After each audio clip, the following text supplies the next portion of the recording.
오늘 설교의 제목은 몸의 부활을 믿기에 우리가 이렇게 사는 겁니다 라는 제목으로 말씀을 전할 겁니다. 몸의 부활을 믿으니까 우리가 이렇게 사는 거예요. 몸의 부활을 믿지 않았다면 이렇게 하지 않았을 거예요. 아니면 몸의 부활을 믿지 않는다면 우리가 이렇게 사는 삶의 모습들은 정말로 이상하고 말도 되지 않을 거예요 라는 게 지금 바울이 오늘 여기 본문에서 논증하는 방식입니다. 우리가 부활을 믿기 때문에 이렇게 살아가요. 부활을 믿지 않았다면 그렇게 하지 않았을 거예요.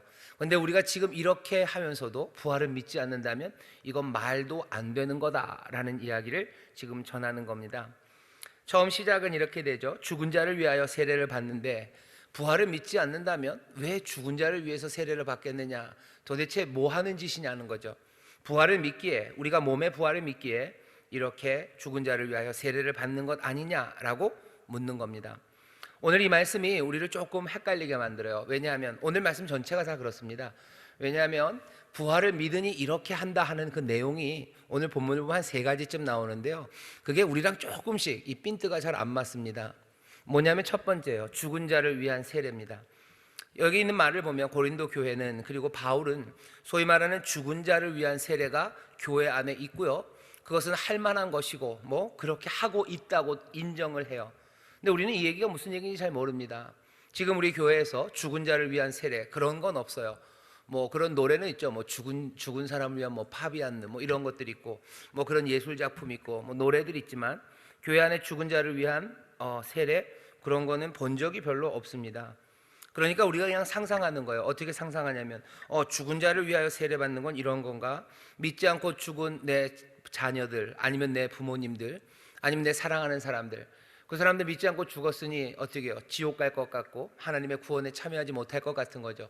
그러니 그냥 그 사람들을 위해서, 내가 여기서 그 사람들을 위해서 세례를 받으면 그 사람들도 구원받게 하는 그런 세례가 있었던 것 아닌가 하는 생각을 합니다. 무슨 냄새가 나냐면 면죄부 냄새가 비슷하게 나죠. 가톨릭 교리 안에 있는 연옥교리입니다. 사람들이 예수를 믿었어도요 죄가 있기 때문에 그것들을 정화해야 되는 시간이 필요해요. 그 정화하는 시간이 연옥에서 이루어지죠. 그러니 한 일에 대해서 뭔가 대가를 치르면서 괴로운 시간들이 연옥에서 있어요. 그리고 그것들이 다 마무리가 된 다음에 그 죄의 무게들, 잘못한 것들이 다 털어져 나간 다음에 영원한 천국으로 들어가죠. 그러니 이 땅에 있는 가족들이 면죄부를 삽니다. 그럼 연옥에서의 시간이 줄어드는 거예요. 왜? 거기에서 잘못했던 것 대가를 여기서 돈으로 치러요. 그러니 내가 사랑하는 사람들 고생 안 하고 천국 가게 하고 싶은 마음이 왜 없겠습니까? 그러니까 많은 사람들이 면죄부를 샀어요. 오늘 여기 죽은 자를 위한 세례라는 걸 탁 들을 때 우리가 그냥 감으로 딱 오는 건 모르겠습니다. 여러분들은 모르겠는데 저는 그냥 이 얘기를 보면 딱 그냥 그 감이 왔어요. 그래서 이게 그런 얘기인가 싶은 생각으로 이 말씀을 읽게 되었었습니다. 그런데 꼭 그렇게 오해할 일은 아니에요. 사실은 죄송합니다. 여기 죽은 자를 위한 세례라는 말이 쉽게 설명되지는 않습니다. 왜냐하면 교회 안에 이것들이 오랫동안 남아있지 않았기 때문이기도 하고요, 그리고 이 말 자체가 무엇을 어떤 실행, 교회 안에서 행해진 어떤 일들을 가리키는지 딱 집어서 말하기가 굉장히 어려워요. 왜 그러냐면 당연히 지금 말씀드린 것처럼 사람들의 구원에 관한 이야기, 믿음으로 구원받는 것과 뭔가 이상하게 어긋난 것처럼 보이기 때문에 설명이 굉장히 어렵습니다. 많은 사람들이 여기 때문에 고민하고요, 그리고 논쟁이 있는 이야기예요. 그러니 성도 여러분들이 죽은 자를 위한 세례라는 말을 들었을 때 이게 뭔가라고 의심쩍어 하고 또 잘 이해가 안 돼서 고개를 갸우뚱하는 건 어쩌면 당연합니다. 몇 가지로 설명할 수 있어요. 적어도 믿지 않고 죽은 사람들 구원받기 위해서 내가 여기서 세례를 받으면 그 사람들 구원받는다, 그렇게 위험한 생각으로 진행된 건 아닐 수 있습니다. 사람들이 설명하는 건 대충 2가지 정도예요. 첫 번째는 뭐냐면 세례를 받지 못하고 죽은 사람들이 있어요. 예수님을 믿었지만 갑자기 박해가 온 거죠. 그러니 세례를 위해서 필요한 여러 교육의 시간 중간에 돌아가신 분도 있고, 자연적으로 돌아가신 분도 있고, 박해 때문에 돌아가신 분들도 있어요. 우리는 우리 교회도 침례받기 위해서는 어느 정도의 교육의 시간들, 그리고 신앙생활의 연조가 있어야 됩니다. 오자마자 세례를 주지는 않아요. 초대교회 때는 훨씬 더 이게 심했습니다. 심했다는 게 적어도 1년, 제가 알기로는 한 2년 정도의 교육이 필요해요. 처음에 들어와서 예수를 믿기로 작정한 사람들이 바로 예배에 참여하는 것은 아니에요. 예배라는 것은 성찬입니다. 성찬에 바로 참여하지 못해요. 고린도 교회, 특별히 고린도에서 일어났던 여러 가지 일들을 역사적으로 어떻게 예배드렸는지를 재구성한 책들을 좀 보면 그렇게 돼 있어요. 사람들이 함께 모입니다. 모여서 즐겁게 인사도 하고 또 하나님 앞에 찬송하고 기도하고 또 말씀을 강론해요. 그리고 나서 이제 뭔가 분위기가 달라집니다. 뭔가 분위기가 어수선해지는 건 아니에요. 뭔가 일이 일어날 것 같아요. 그러면 아직 세례받지 못한 사람들은 조용히 옆방으로 옮겨가요. 아니면 세례 받은 사람들이 다른 방으로 옮겨갑니다. 그럼 거기에 뭐가 있어요? 성찬이 준비되어 있어요. 성찬에 참여하지 못해요. 아직 세례받지 못한 사람들은. 그 사람들은 밖에 있습니다. 밖에서 기다리기도 하고 또 다른 일들을 하죠. 그리고 성찬이 끝나면 또 그 뒤에 함께 즐거운 시간들을 가져요. 이 사람들을 말씀으로 교육합니다. 그리고 이 사람들의 신앙이 자라는 것들을 확인해요. 그리고는 보통 언제냐 하면 부활의 그날 그 새벽에 사람들은 거의 밤이 새도록 함께 모여서 기도하고 축복하고 동이 틀 그 무렵에 사람들에게 세례를 베풀어요. 그리고 부활의 주님이 일어난 그 시간에 모든 성도들이 함께 축하하며 또 함께 기뻐하며 이제 막 세례를 받은 사람들이 어떻게 해요? 그 성찬에 참여하고 그래서 그리스도의 몸에 함께 동참합니다. 예수를 믿기로 작정을 하고 침례까지의 기간이 적어도 1년, 2년의 시간이 필요해요. 그 중간에 돌아가신 분들이 있어요. 왜 없겠습니까? 나이 많아서 믿기 시작하신 분들, 아니면 갑자기 닥친 여러 가지 핍박과 박해로 돌아가신 분들, 누가 봐도 믿음이 있는 건 충분했지만 여전히 그 과정들을 다 지나지 못했기 때문에 먼저 돌아가신 분들이 있어요. 그러면 죽은 자들을 위한 세례입니다. 그렇게 죽어간 사람들을 위해서 사랑하는 사람들이, 그들을 사랑하는 보통은 가족들이겠죠. 남편이, 아내가, 아니면 자녀가 상징적으로 이들이 정말로 침례라는 그 물적인 사건에는 참여하지 못했지만 믿음이 있음이 분명했기에 침례받지 못하고 간 것이 너무 아쉬워요. 침례라는 게 너무너무 중요해요. 그러니 상징적으로 이들도 그리스도 안에서 이제 새 생명을 얻었다는 것을 확인하려고 죽은 자들을 위한 세례를 했을 거라고 설명해요. 이 설명은 굉장히 그럴듯합니다. 그리고 아무 문제가 없어 보여요. 별 문제가 없어 보이지만 교회 안에서 이런 식으로 했다는 기록이 그렇게 많이 있지를 않아요. 그러니 이게 뭔가 싶은 거죠. 또 하나 죽은 자를 위한 세례를 설명하는 방식은 이런 겁니다. 죽은 자들을 위해서요, 내가 세례를 받아요. 죽은 사람들을 위해서, for them입니다. 그들과 함께 하기 위해서 세례를 받아요. 이건 이런 거죠. 내가 사랑하는 사람이 아쉽게 죽었어요. 돌아가신 분을 보니 이분은 믿음의 사람이에요. 죽은 이 사람이 가지고 있던 소망에 대해서 이제 듣습니다. 몸의 부활을 믿는 사람이에요. 이 내 사랑하는 남편이 이제 어떻게 될 거예요? 죽음의 이 강을 건넜지만 그 부활하신 주님과 함께 몸으로 일어날 소식을 나중에 들어요. 그러니 이 아내는 내 남편과 함께 하고 싶어요. 그러니 어떻게 되는 거예요? 나도 예수님 믿고 싶은 거죠. 나도 침례받고 나도 세례받아서 그 그리스도의 몸에 참여하기를 원합니다. 그러니 죽은 자를 위한 세례는 어떻게 보면 죽은 자들 때문에 받게 되는 세례예요. 그런 세례도 어쩌면 이 안에 포함될 수 있습니다. 이런 침례, 이런 세례라면 신학적으로 아무 문제 없죠. 정말로 동기가 어떻게 되었건 하나님이 이모저모로 사람들을 부르시니 그런 거죠. 장례 예배에 가면 가끔 그런 경우들이 있어요. 장례 예배를 드리다가 은혜 받는 사람들이 있어요. 장례 예배를 드리다가 부활의 소망을 품게 되는 사람들이 있어요. 내 어머니, 내 아버지가 믿었던 그 신앙, 그 부활의 소망으로 내 아버지가 돌아가셨어요. 자녀는 어떻게 해요? 사랑하는 마음으로 내 종교가 없었을지라도 내가 어머니, 아버님과 함께 있게 된다는 그 소망의 말씀에 나도 아버지 때문에, 어머니 때문에, 죽은 분들 때문에 침례받게 되는 그런 사람들이 있습니다. 그런 걸 죽은 자를 위한 세례, 아니면 죽은 자와 관련된 세례라는 명칭으로 불렀을지도 모른다고 사람들이 얘기하는 겁니다. 다시 한번 죽은 자를 위한 세례가 뭔지 콕 집어서 말하기는 굉장히 어려워요. 여러 가지 설명들이 있습니다. 그 설명들을 지금 어떤 게 맞는지를 여러분들에게 제가 탁 얘기해 줄 사실은 위치에 있지도 않고요. 이런 이야기다 라고만 설명을 드려요. 하지만 그것으로 충분합니다. 오늘 이 말씀을 읽는 데는요, 그냥 그 정도만 이해해도 충분해요. 왜? 지금 바울이 말하려고 하는 것은 죽은 자를 위한 세례가 어떤 의미인지를 설명해 주려고 하는 게 아니에요. 왜? 이미 고린도 교회는 그 일들을 하고 있습니다.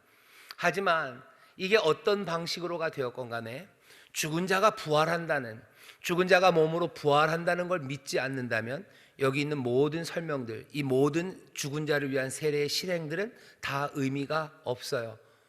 부활하지 않을 건데 뭐하러? 내 사랑하는 사람들과 함께 되는 일이 아예 없을 건데 왜 그 사람들을 위해서 내가 신앙을 갖습니까? 이 사람들이 죽으면 끝인데 왜 우리가 이 사람들의 믿음을 정말로 기리며 또 그 사람들의 구원, 그것들을 상징적으로 여기서 세례를 받음으로 그것들을 확인합니까? 죽으면 끝인데, 아니면 죽음은 뭐 영으로, 모든 사람들이 죽으면 다 영적인 세상에서 함께 살 거면 이런 일들이 필요 없어요. 바울이 오늘 여기서 논증하는 건 딱 그겁니다. 죽은 자를 위한 부활, 죽은 자를 위한 세례가 있지 않냐, 이것은 왜 하는 거예요? 이것이 의미 있는 이유는 우리가 부활을 믿기 때문이에요. 몸의 부활을 믿지 않는다면 지금 하는 이 일은 말짱 의미 없는 일, 헛짓거리라는 거죠. 우리가 헛짓거리 하는 거 아니다. 우리가 하는 이 일들, 죽은 자를 위한 세례라는 이 일들을 하는 건 밑바탕에 뭐가 깔려있기 때문입니까? 몸의 부활을 우리가 믿기 때문에 이 일을 하는 거라고 지금 이야기하는 겁니다. 그러니 바울이 하는 논증은 뭐 그대로 받아들여질 수 있어요. 부활을 믿기 때문에 우리가 하는 일들이 있습니다.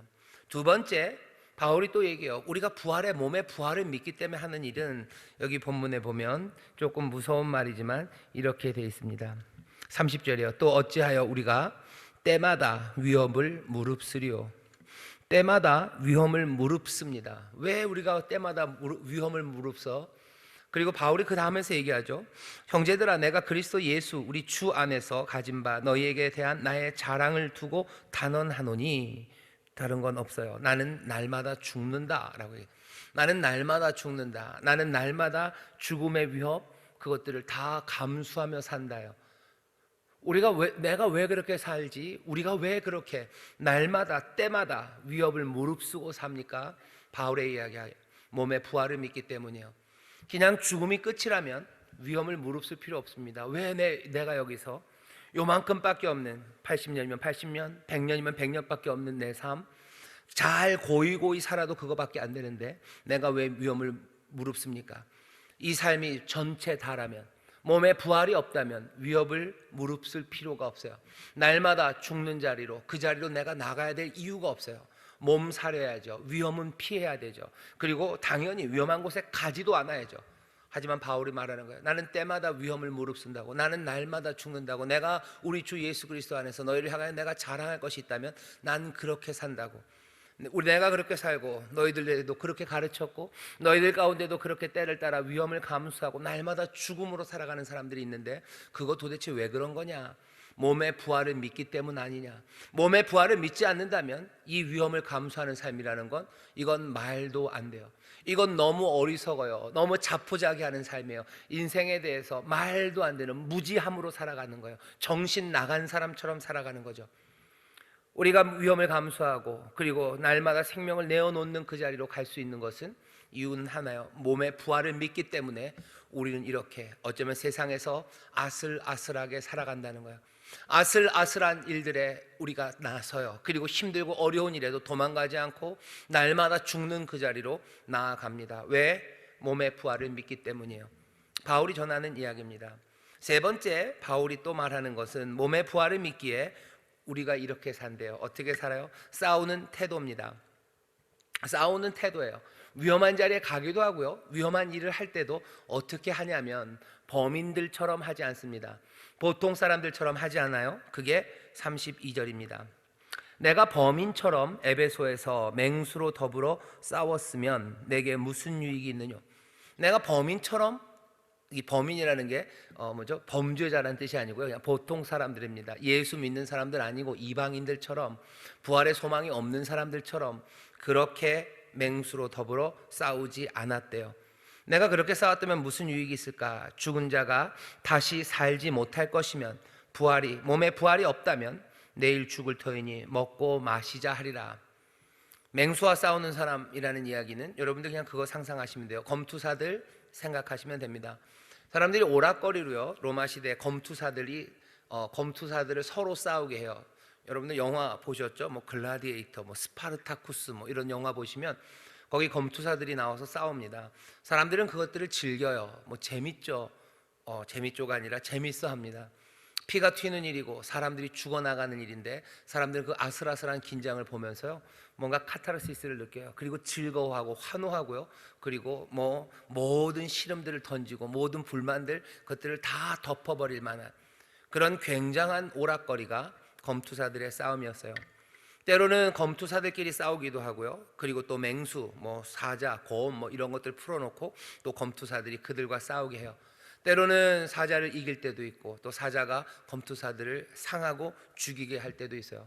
뭐가 죽든지 간에 보는 사람들은 재밌습니다. 그리고 즐거워해요.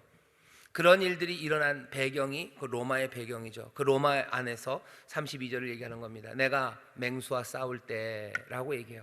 내가 맹수와 싸울 때, 물론 에베소에서 바울이 맹수와 싸웠던 적은 없습니다. 뭐 모르겠어요. 사도행전에 있는 이야기가 몽땅 다 바울의 모든 디테일이 다 거기 담아 있지는 않을 수 있지만 그래도 그 정도로 중요한 일이 있었다면 적어놨을 텐데 사도행전을 보면 바울이 에베소에 있었을 때 맹수와 싸운 적은 없어요. 그 대신 에베소에서 어떤 일들이 있었는지 우리는 압니다. 사도행전 19장을 보면요 에베소에서 굉장히 중요한 일이 몇 가지 있었어요. 에베소에 가서 바울이 처음엔 회당에서 한 3달 동안 가르치죠. 그 가르침이 뭐 대단했지만 유대인들이 가만두질 않아요. 받아들이질 않습니다. 그러니 바울이 나와서 두란노라는 곳에서 2년 동안 말씀을 가르칩니다. 2년 동안 말씀을 가르치며 또 하나님의 능력이 나타나서 뭐 바울의 손수건만 가지고 가서 덮어놔도 사람들이 일어나는 굉장한 일들이 그 2년 동안에 에베소에서 있었죠. 사람들이 그러니까 신기해요. 유대인 하나가 왔는데 거기서 말씀을 가르치고 기적을 행하고 합니다. 그러니 다른 유대인들도 뭔가 유대인 나도 유대인이에요. 그러니 뭔가 해보고 싶어요. 그러니 유대의 제사장과 그 아들들이 자기들도 귀신을 쫓아낼 수 있다고 막 덤벼들기 시작하죠. 그렇게 선전을 합니다. 그런데 되지 않죠. 오히려 귀신들이 그 제사장의 아들들을 찍어 눌리고 그래서 오히려 더 부끄러움을 당하는 그런 일들이 있어서요. 그러니 점점 바울의 명성이 에베소에서 커져갑니다.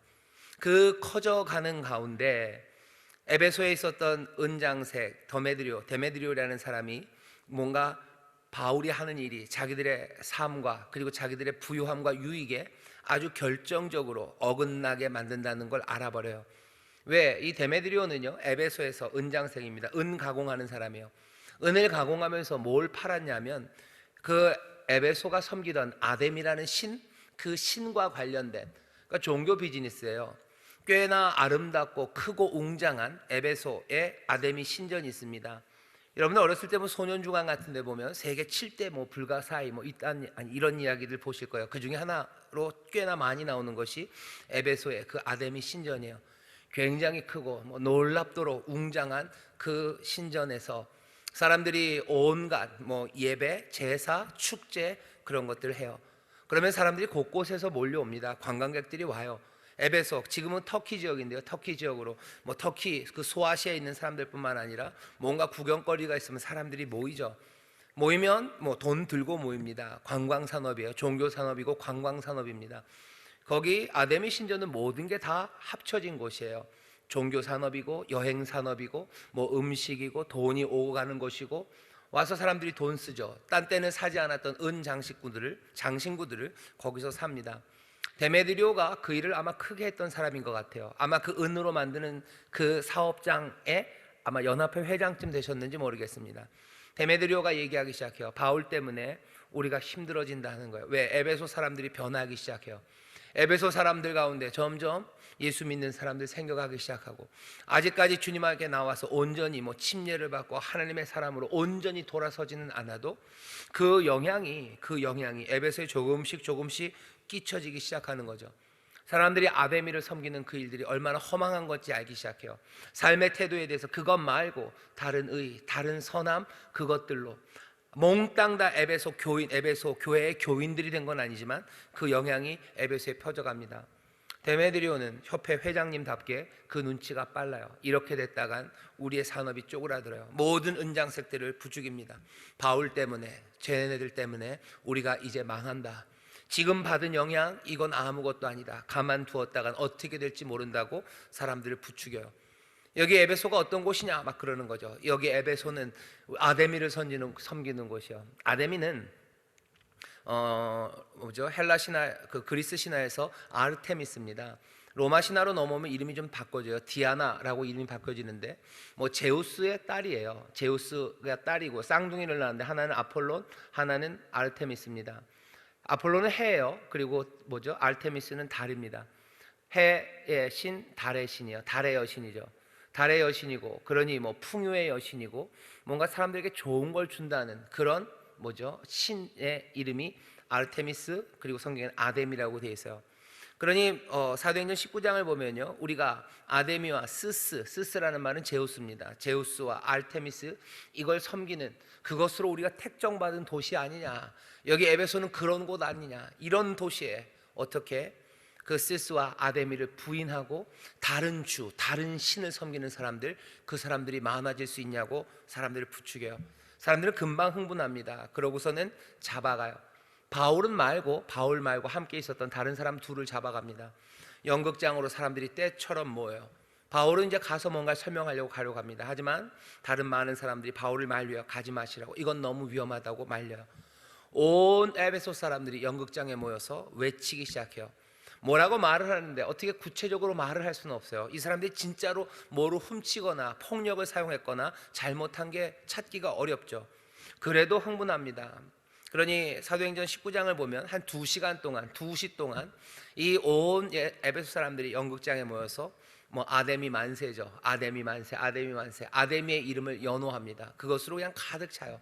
하지만 그것으로 어떻게 사람들을, 그 잡아온 사람들을 할 수는 없죠. 그렇게 했다가 로마의 법에 걸려요. 그래서 결국은 해산하게 됩니다. 에베소에서 바울이 어떤 어려움을 당했는지는 모르겠어요. 맹수와 싸우는 것처럼, 정말로 검투사처럼 그렇게 원형 경기장 안에 들어가서 그렇게 피 튀기는 싸움을 한 것 같지는 않아요. 하지만 여기 분명히 어려운 상황에 처한 게 분명합니다. 어쩌면 회당에서 쫓겨날 때 가슴 아픔이었는지도 몰라요. 아니면 두란노에서 말씀을 가르치고 또 그곳에서 하나님의 일을 하고 또 거기에 같은 유대인들이 말도 안 되는 것들을 하며 하나님의 이름을 먹칠할 때 그 가슴 아픔이었는지도 모르고, 그 두렵도록 많은 폭동을 만들 것 같은 그 군중들이 외치는 소리, 그 소리를 그 연극장 한가운데서는 아니었지만 그 바깥에서 들으며 마음에 있었던 온갖 잡혀간 사람들에 대한 미안함, 죄스러움, 어찌할 바를 모르는 것들, 어떻게 이것들을 이겨낼까 하는 모든 갈등들, 그것들을 어쩌면 여기 말한 것처럼 에베소에서 맹수들과 싸울 때라고 표현했는지도 모릅니다. 정확하지는 않아요. 하지만 우리는 에베소에서 무슨 일이 있었는지는 알아요. 복음을 증거함으로 받게 되는 온갖 위험입니다. 복음이 만들어내는 정치적인 변화요, 복음이 만들어내는 종교적인 변화요, 복음이 만들어내는 경제적인 변화요, 그리고 그 변화를 싫어하는 사람들이 핍박하고 그리고 찍어 누르기 시작하는 겁니다. 네로가, 아니 로마의 황제가, 시저가 주가 아니고 나사렛에서 나오셨던 그 십자가에 달리신 예수가 그리스도시요 주라고 말하는, 어쩌면 말도 안 돼요. 사람들은 콧방귀 끼지만 예수를 주라고 고백하는 사람들은 정말로 신실하게 여기 가이사, 시저가 아니라 예수가 주님이라고 믿고 따르는 사람들이 생기는 거예요. 이 사람들이 흔들려지지 않아요. 그리고 이 사람들의 영향이 점점 많아집니다. 별것 아니고 말도 안 된다고 생각했던 사람들도 긴장할 수밖에 없어요. 긴장할 수밖에 없습니다. 이것들 놔뒀다가는 로마의 권위는 깨질 것 같아요. 정치적으로 굉장히 위험한 사람들이에요. 경제적으로도 위험하죠. 아데미의 은장색들 밥벌이가 멈춰질 수 있는 일이에요. 교회가 하나씩 그 일들을 감당하면, 교회 역사에서 그런 거 많이 보입니다. 감리교를 만들었던 존 웨슬리가 산업혁명 시대 영국에서 산업혁명 시대가 만들었던 그 어두운 것들, 그리고 그 타락들, 그리고 그 절망들을 하나씩 고쳐나가기 시작했던 거죠. 여러분들이 찰스 디킨스 좋아하시는지 모르는데 거기 보면 올리버 트위스트 이런 이야기들 다 그런 슬픔의 이야기들이요. 그 가운데 사람들이 얼마나 비참해지는지, 거기서 어떻게 소망을 찾으려고 사람들이 꿈틀거리는지, 그런 이야기들을 썼던 그 시절인데, 웨슬리가 한 일은 다른 거 아니에요. 사람들마다 가는 곳마다 전하면서 정말로 급격하게 변한 삶들, 그 삶이라는 게 변화가 자기들에게 유익과 소망이 되는 변화가 아니라 자기들을 어둡게 만들었던 그 변화. 그래서 내가 삶에 전에 가졌던 가치들, 그리고 삶의 성실함들, 그것들을 포기하게 만들고 술 먹고, 그리고 그냥 뭐 노름하고 그냥 막 살아가기로 작정할 수밖에 없었던 그 사람들에게 하나님의 말씀을 전하며 거룩함으로, 더 거룩함으로, 더 신실함으로 나오기를 설교하고, 많은 사람들이 그것들을 받아들이기 시작해요. 그럼 어떻게 해요? 술집에 안 가요. 도박하러 가는데 안 가요. 그러니 복음이 들어가기 시작하면 그 영국 곳곳에 산업혁명 이후에 여러 곳에 생겼던 술집들, 도박했던 그곳들, 그곳들이 하나씩 하나씩 문을 닫아가기 시작합니다. 그러니 당연히 그거 하는 사람들은 싫어하죠. 교회가, 그리고 말씀이 미치는 영향이 그렇게 있기 때문에 핍박받는 겁니다. 아무 영향 끼치지 않으면 누구도 핍박하지 않아요. 뭐 핍박할 필요도 없죠. 그냥 놔둬도 상관없어요. 하지만 여기 그 영향력이 점점 커지기 시작할 땐 핍박이 있고요. 바울은 그 핍박을 에베소에서 맹수와 싸우는 싸움이라고 생각했던 것 같습니다. 말씀이 이러다 보면 딴 데로 좀 가겠지만 그래도 잠깐만 1, 2분간만 말씀드리자면, 인천에서 우리 인천 순복음교회가, 여기 우리가 정말로 복음이 말하는 대로 예수님이 주님이시라는 걸 분명히, 그리고 그 은혜로 산다는 걸 분명히 믿으며 주가 말씀하신 대로 하나씩 하나씩 살아가기 시작할 때 그 영향이 이 인천에 퍼지기 시작할 겁니다. 그럼 분명히 인천은 변화되어, 그리고 변화되어 갑니다. 그리고 그 변화되어 가는 것을 세상이 몽땅 다 박수치지만은 않아요. 싸움들이 시작이 됩니다. 왜냐하면 세상이 말하는 것과 복음이 말하는 게 다르기 때문이에요. 이게 어떻게 될지 한번 잘 생각해 보셔요. 사실은 교회는, 그리고 예수님이 우리에게 가르쳐주신 삶의 태도를 그대로 보았을 때는 예수님이 빚지지 말라고 분명히 얘기하셔요. 이건 옛날 얘기 아닙니까? 아니요, 빚내지 말래요. 근데 우리가 빚내는 상황들을 보면 그런 상황이에요. 정말로 어려워서 생활 자금이라고 말하는 거죠. 먹을 것이 없어서 남에게 빌릴 때가 있어요. 그럴 때는 성경은 뭐라고요? 그냥 빌려줘라. 그리고 갚아야 되는 게 맞죠. 하지만 못 갚으면 탕감해 주라고 얘기해요. 하지만 그게 아니라 욕심으로 빚을 내는 거에 대해서는 성경은 상상하지를 않아요. 내가 뭔가를 더 많이 얻기 위해서 빚을 낸다? 아니, 그런 건 상상이 없어요. 그런 건 없어요. 아예 없어요. 더 많이 돈을 얻기 위해서 너에게 빌리고 그걸 돈으로 해라, 그런 건 없어요. 그런 얘기는 뭐냐면 이런 거죠. 주식회사라는 방식들, 남들에게서 은행에서 대출받아 사업을 늘리는 것에 관한 이야기들, 내 사업을 확장하기 위해서 어디서 돈을 끌어오는 모든 시도들, 그 시도들에 대해서 성경이 그렇게 긍정적이지 않습니다. 사람들은 그렇게 안 하면 사업은, 경제는 발전하지 않는데요. 경제가 발전하고, 그리고 또 더 규모가 커져야 우리 가운데 뭐가 남는 게 많고 그것이 우리를 풍요하게 만든다고 가르칩니다. 근데 교회는, 그리고 복음은 그렇게 가르치지는 않아요. 전혀 다른 방식으로 생각해야 될 겁니다. 아주 쉽게 세상이 경제의 탐욕, 그리고 커져가는 방식에 대해서 얘기하는 거, 그것과는 다른 이야기를 할 수밖에 없어요. 그러면 우리가 지금 하는 이야기가 별것 아니고 미미하니까 사람들이 그냥 콧방귀도 앓길 뿐이에요. 하지만 점점 더 믿음의 사람들이 많아지고 점점 더 신실하게 주님의 말씀을 따르기 시작하면 경제적으로 굉장히 큰 타격이 올 거라고 생각합니다. 근검절약하라고 가르쳐요. 아끼라고 가르쳐요. 내 유익을 위해서, 남들에게 자랑하기 위해서 그렇게 쓰는 것 아니다. 주가 너에게 주신 것으로 만족하고, 네 포도나무, 네 무화과나무 아래서 거하고, 네 우물 파서 먹고, 하나님이 그것에서도 넉넉하게 주시니 또 그것으로 나누며 살라고 얘기하는데, 정말로 우리의 경제가 그렇게 돌아간다면 지금 세상에 말하는 경제와는 전혀 다른 방식의 삶을 요구하게 될 겁니다. 다시, 우리가 지금 그렇게 신실하게 살지 못하고 신실하게 살아가는 사람들이 적기 때문이지, 이게 점점 커져간다고 생각할 때는 언젠가는 맹수와의 싸움처럼 부딪히는 일들이 생길 겁니다. 바울은 맹수와의 싸움에서 어떻게 싸운대요? 검투사들은 아마 그 다음날 맹수와의 싸움, 아니면 검투사들은 다음날 다른 검투사들과의 싸움, 그것들 앞둔 날 여기 있는 것처럼 먹고 마시죠. 왜? 내일이면 끝이에요. 내일이면 죽을 수도 있어요. 그러니 오늘 먹을 겁니다. 어떤 사람들은 몇몇은 그렇게도 생각하겠죠. 내일 죽으면 나는 어디로 갈 거야? 우리의 영혼은 더 찬란한 곳으로 갈 수 있어요. 그러니 즐거움만 남죠. 그러니 즐거움으로 먹고 마셔요. 하지만 예수의 사람들은 아닙니다. 그 사람들처럼 내가 먹고 마시냐? 위험에 나갈 때, 그 위험한 곳으로 나갈 때 내가 먹고 마시며 그렇게 나가요? 분명히 위험한 곳으로 날마다 죽으며 나갑니다. 하지만 그 길이 끝이기 때문에, 아니면 뭐 죽어도 뭐 나는 어떻게 뭐 황홀한 곳으로 갈 거기 때문에, 그래서 먹고 마시는 방식이 아니라, 믿음의 사람들은 어떻게 갑니까? 예수님이 우리에게 보여주셔요. 예수님께서 분명히 사흘 만에 성전을 다시 지은다고 말씀하시면서 자신의 부활을 말씀하십니다. 하지만 그 길을 걸어가는 그 길에서 겟세마네에서 기도하셔. 땀방울이 핏방울이 되도록 기도하셔. 떨리는 마음으로, 그렇죠? 온전히 그 가운데도 의를 행하고 끝까지 내가 올바르게 주님 기뻐하시고 하나님 아버지 기뻐하시는 그 선한 일을 행하기 위해서 떨리는 마음으로 그 밤을 기도하고, 또 주의 도우심을 구하고 주의 은혜를 구하며 밤이 맞도록 기도하셔요. 밤에 먹고 마시지 않으셔서요, 그 밤에 기도하며 떨리며 나가는 겁니다. 믿음의 사람들이 날마다 죽는 곳으로 나가요. 위험을 무릅쓰며 나갑니다. 하지만 먹고 마시며 나가는 건 아니에요. 범인들처럼 검투사처럼 그렇게 나가는 것 아닙니다. 우리가 몸의 부활을 믿기에 그렇게 날마다 죽는 곳으로, 그리고 그 위험을 무릅쓰며 나가면서도 그 범인들, 다른 사람들처럼 먹고 마시며 그 전날 밤 그렇게 나가지 않아요. 주님을 의지하고 주께서 내 길을 붙잡아 주시기를 기도하고, 겸손하게 연약함을 주 앞에 맡겨드리고, 또 하나님의 도우심과 위로를 구하며 그렇게 나아갑니다. 왜 그래요?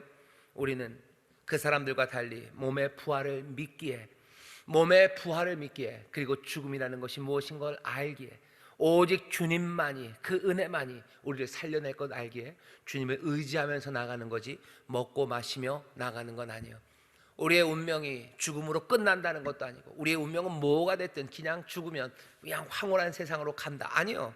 주 안에서 우리가 일어날 걸 알기에, 주 안에 부활의 생명이 있는 걸 알기에 먹고 마시는 것 아니라 주께 의탁하고 주를 의지하며 그 밤을 보냅니다. 우리가 싸우는 방식이, 맹수와 싸우는 방식이 그런 거예요. 세상의 어려움과 닥쳐서, 세상의 위험에 닥쳐서 싸울 때, 에이 어차피 끝이고 뭐 이래도 뭐 이렇게 되고, 아니요. 우리의 몸의 부활이라는 건 먼저 되신 첫 열매 되신 예수 그리스도, 그 안에서 그와 붙어 있는 자들, 그 안에 있는 자들이 일어날 거예요. 내가 맹수와 싸우며 주 안에 있기를, 내가 맹수와 싸우면서 주 안에 있기를, 내가 맹수와 싸우면서도 악을 악으로 갚지 않기를, 내가 맹수와 싸우면서도 선한 것을 찾아가기를, 내가 맹수와 싸우면서도 내 연약한 나와 아니면 내 분노와 그리고 내 힘을 의지하는 것 아니라 내가 주님만 의지하기를. 그러니까 그 밤은 먹고 마시는 밤이 아니라 주께 의탁하고 주께 맡기는 그런 밤이 됩니다. 왜 우리는 그 위험을 앞두고 사람들처럼 먹고 마시지 않아요? 몸의 부활, 주 안에서의 몸의 부활을 믿기 때문입니다. 왜 우리가 이렇게 하냐? 몸의 부활이 없다면 우리도 먹고 마시는 게 좋지 않냐? 우리가 왜 그 위험에 나가냐? 아니, 나가면서도 우리는 왜 그렇게 간절함으로 주님을 바라보며 그 밤을 보내냐는 거예요. 다르죠? 왜 달라요? 몸의 부활을 믿기 때문이에요. 주 안에서 부활할 것을 믿기에 싸움의 태도들이, 싸움의 방식들이, 그리고 싸움의 전날 밤이 다른 겁니다. 바울은 지금 그 얘기를 하는 거죠. 그런데 문제가 뭐예요? 사람들이 나쁜 사람들의 이야기를 듣습니다. 거기 그렇게 돼 있죠. 33절입니다. 속지 말라. 악한 동무들은 선한 행실을 더럽히나니. 속지 말래요. 악한 동무가, 사람들이 나를 더럽혀요. 반대가 돼야 되죠. 사실은 우리 선한 사람이, 그리스도에서 의로운 이들이 사람들에게 진리를 전하고 그래서 그들을 바꿔내야 되는데, 반대요. 악한 사람들이 우리를 또 악한 동무들, 악한 친구들이 우리의 선한 것들을 망칠 때가 있어요. 그러니 깨어서 의를 행해야 되고 죄를 지으면 안 됩니다. 잘못하면 어떻게 돼요? 하나님을 알지 못하는 데까지 가요. 세상이 하는 말들, 그리고 세상이 하는 방식들, 그것 따라가다 보면, 그것이 좋다는 이야기에 마음 빼앗기다 보면 속아 넘어가는 겁니다. 계속 속고 그리고 수수방관하다가 하나님을 알지 못하는 데까지, 고린도 교회에 하나님을 알지 못하는 데까지 간 사람이 있대요. 너희들 부끄럽지 않냐? 너희가 오히려 세상을 새롭게 진리로 인도해야 될 터인데, 너희가 복음을 알고도 세상에 악한 동무들이 하는 말들을 듣고 너희가 악해지고 너희가 죄를 짓고 그리고 너희가 하나님을 알지 못하는 데까지 가는 것. 바울이 뭐라 그럽니까? 내가 너희를 부끄럽게 하기 위해서 이 말을 한다고. 정신 차리라고. 세상의 말이 아니라 우리가 알고 있는 부활, 그리고 우리가 붙잡은 진리, 우리 안에 이루신 놀라운 구원, 우리와 함께 하시는 성령님, 그리고 우리에게 주시는 부활의 소망, 이것 붙잡아서 우리가 살아가는 삶의 모습이 이상한 게 아니라는 거야. 이거 이상한 거 아니다. 우리가 부활을 믿기에 이렇게 살아가는 거다. 그러니 도대체 우리가 하는 일들이 어떤 의미인지 부활에 비춰 설명하고, 또 그래서 지금 하고 있는 일들의 의미가 뭔지를 분명히 알고 그 안에 굳게 서고, 그리고 또 우리가 하는 이 모든 일들이 부활 때문임을 너희들이 확인해서 너희 안에 다시는 몸의 부활이 없다는 그런 허망한 말들이 나오지 않도록 하라고 지금 바울이 고린도 교회를 가르칩니다. 여기까지는 고린도 교회를 바울이 가르친 말씀이 오늘 읽은 본문이에요. 이 본문을 보면서 우리가 생각할 게 두 가지입니다. 하나는 오늘 이 바울이 하는 얘기가 좀 엉클어져서 들립니다. 모르겠어요. 여러분들에게는 아주 깨끗하게 분명하게 들려지는지 모르겠지만 저는 이 말씀이 조금 사람들에게, 우리에게 엉클어져서 들린다고 생각이 돼요. 이게 도대체 뭔 말인가 싶은 거죠. 문제는 뭐냐면요, 여기 두 번째 항입니다. 부활을 믿기에 우리는 이렇게 한다, 이렇게 하지 않냐라는 이 세 가지 이야기가요, 우리에게 낯설기 때문이에요. 죽은 자의 세례라는 것, 그건 낯선 게 좀 당연합니다. 없기 때문이요. 하지만 뒤에 있는 두 개는 우리에게 낯섭니다. 바울은 당연한 듯이 얘기해요. 뭐라고요? 우리가 날마다, 때마다 위험해, 그리고 날마다 죽는 삶에 대해서 얘기해요. 하지만 이게 우리에게 낯설어요. 우리는 때마다 위험한 곳으로 가지 않아요. 날마다 죽지 않아요. 세 번째, 있었던 그 에베소에서 맹수와 싸울 때 밤에 먹고 마시는 것 아니고 그들과는 다른 방식으로 싸웠던 그 삶의 방식도 우리에게 낯설어요. 우리는 위험으로 가지 않습니다. 날마다 죽기를 구하기는커녕 위험한 데는 가지도 않아요.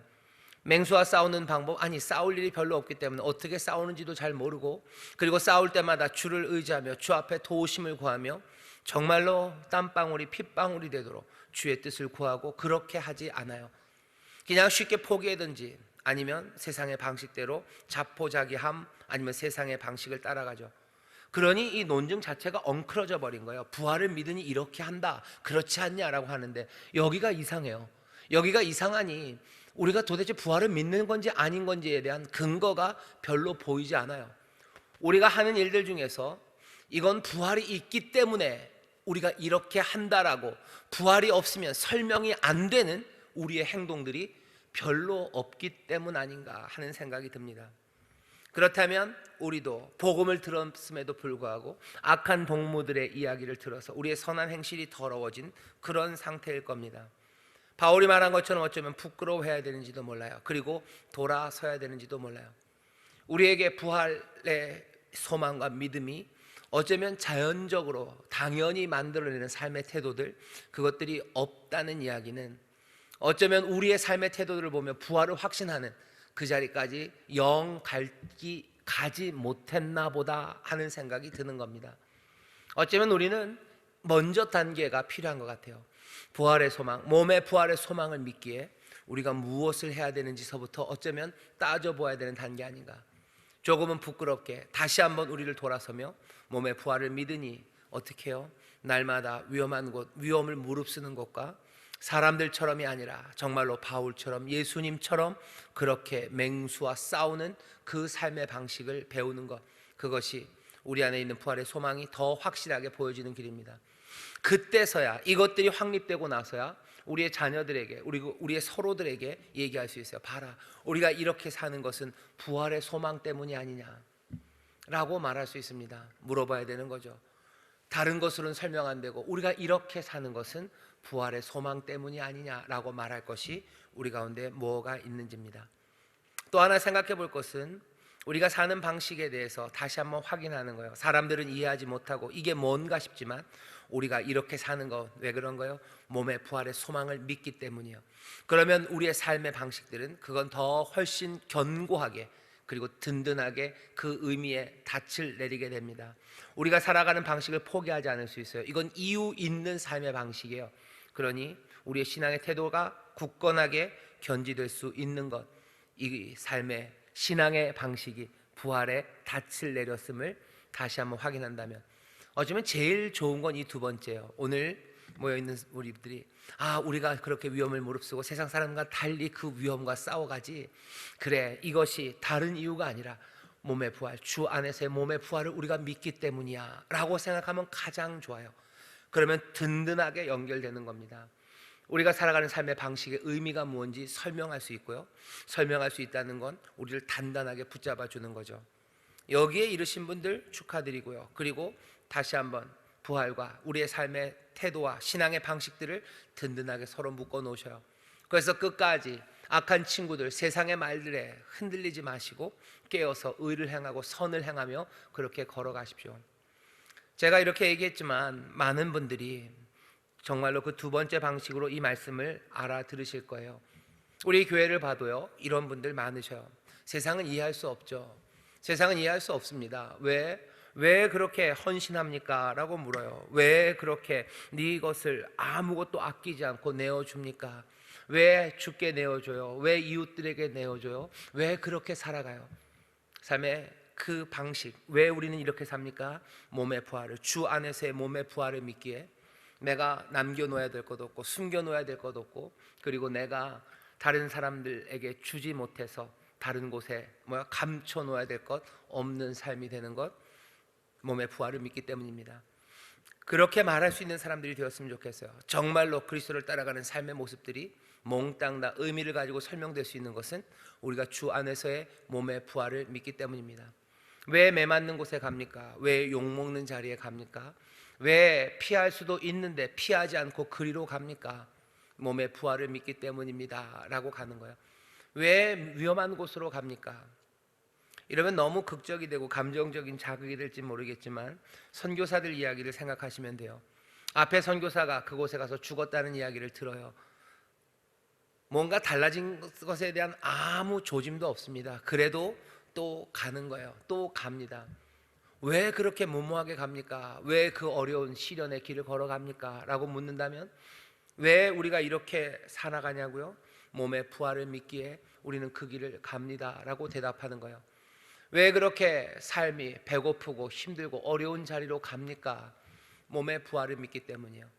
이게 없다면 그 절벽을 기어오르고 죽음의 그 강가에 다시 비행기를 내리는 그 일들은 이건 허무한 일이에요. 말도 안 되는 부조리예요. 이건 도대체 설명할 수 없는 거예요. 하지만 몸의 부활을 믿기에 우리가 이렇게 산다고 말하면 적어도 우리의 삶은 의미 있는 삶이고 또 말이 되는 삶입니다. 이 안에 그리스도의 놀라우신 은혜가 또한 능력이 함께 하셔서 더 복되게 하시고 더 넘치게 하시고 약속하신 놀라운 평강과 그리고 기쁨을 부어주십니다. 우리는 그렇게 믿고 살아가요. 우리의 삶이 세상 친구들의 말과는 달라도 염려하지 마십시오. 왜 그렇게 살아요? 몸의 부활을 믿기 때문입니다. 반대로 몸의 부활을 믿으시는 분들 이런 삶으로 나오시기를 주의 이름으로 축원합니다. 기도하겠습니다. 하나님, 우리가 신앙하며 예배하며 주를 순종하며 살아가는 것, 세상의 친구들이 볼 때는 이상하고 말도 안 되고 의미 없으나 몸의 부활을 믿기에 우리의 삶이 말이 됩니다. 아니, 몸의 부활을 믿기에 그렇게 살아가야 합니다. 바라긴 우리 인천 순목의 모든 성도들, 이 몸의 부활이라는 놀라운 소망과 이 복음을 가슴 가득히 품고 정말로 그 소망이 인도하는, 세상은 이해할 수 없고 세상은 의미를 발견할 수 없으나 오직 믿음의 사람들이 즐거움으로 끌어안는 이 삶의 방식대로 살아갈 수 있도록 성령님 날마다 이 진리로 인도하시고 이 삶을 살아갈 수 있는 능력을 더하여 주시옵소서. 은혜가 부으시는 사랑이 이 길을 걸어가게 합니다. 그 부으시는 은혜로 점점 더 믿음은 굳건해지고 그 부으시는 은혜와 사랑과 인도하신 가운데 우리가 발견하고 우리가 품은 그 진리는 점점 더 불타오르기 시작하는 줄 믿사오니 주여, 시간이 갈수록 점점 더 분명한 믿음의 사람들, 시간이 갈수록 점점 더 주님 닮아가는 하나님의 사람들, 시간이 갈수록 몸의 부활의 소망이 우리의 온 삶을 주관하는 하나님 복된 자녀들 되게 하여 주옵소서. 감사드리며 예수님 이름으로 기도하옵나이다. 아멘.